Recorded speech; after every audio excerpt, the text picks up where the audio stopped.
Right, so okay, we looked at the reflection in the x-axis, okay, from here to here. Okay, so let's just quickly look at it from the start again. If you have to sketch it, put in -1, put in 0, put in 1, you get a half, you get 1, you get 2. It's very easy to sketch them, okay? You will see sketching the exponential graph should never be a problem. Just substitute and then obviously you just connect it and you get your graph. Now we're going to look at, instead of reflecting in the x-axis, we're going to look at reflecting in the y-axis. So we're going to say, instead of making this your mirror, goes this way, now we're going to make this one your mirror. So you can think about it. This part here should obviously go this way now. It's the reflection. And this part should go that way. Okay? So the -1 should now be at 1.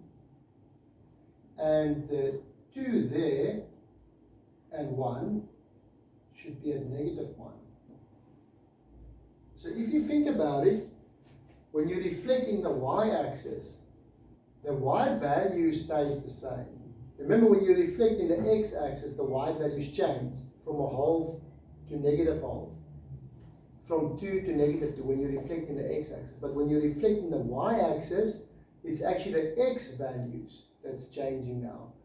The 1 for x goes to -1, which is reflecting this way. Okay? The -1 there goes to +1. It's reflected because that's your line of reflection. Okay? So this part here will now be there. Okay? It's reflected.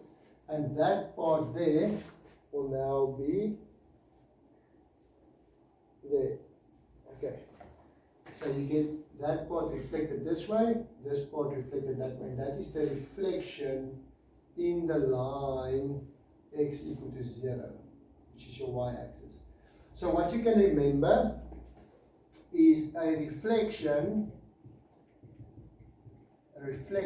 in the y-axis. Okay, this was the x-axis reflection. Now it's the y-axis reflection. Reflection in the y-axis. If you have a graph fx, the new one will be f negative x. Okay, we said with the reflection in the x-axis, the whole graph becomes negative. Put the negative in front of the function. But now only the x changes to negative x. So if it was +1, it becomes -1 x. Okay? If the x value was here, -1, becomes +1. So the reflection is going to look like this. This one was y equal to 2 to the power x. This one, the reflection is y equal to 2 to the power -x. Only the x becomes negative, not the whole function. Only x. And you can see, if you look at, for instance, y equal to 2 to the power -x, okay? -x. If you look at this one, 2 to the power -x. Think about it. When I put in 1, okay, I substitute x1, I make x1. It's already 2 to the power -x, now I make x1. 2 to the power -1 is a half. So look carefully what happened. I substituted 1 and I got a half out. I put 1 in, I got a half out. If you substitute -1, y equal to 2 to the power -1, you get 2 to the power 1. Think about it. There's already a negative. So when I make x -1, it's -1. I make x -1. So negative already there, -1 gives you +1. So when I put -1 in, I get 2 to the power 1 out.